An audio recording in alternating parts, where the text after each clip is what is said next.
How to use Zomato for healthy food in 2026.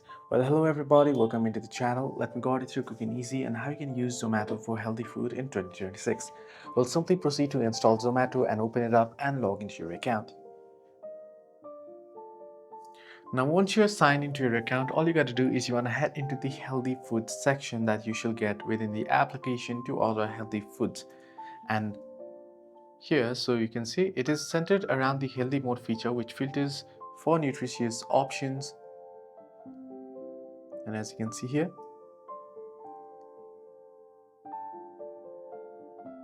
so you should be able to see this way. Now if you tap on the menu icon at the top right, you'll be able to see various options. Now I'm not logged in here, but you should be able to find the option right away on the app. You can activate the healthy mode, often located at the top of the app, to transfer the interface into the healthy mode. Hope this video was helpful. Do like and subscribe, and also do not forget to leave the comments down below if you have any further issues.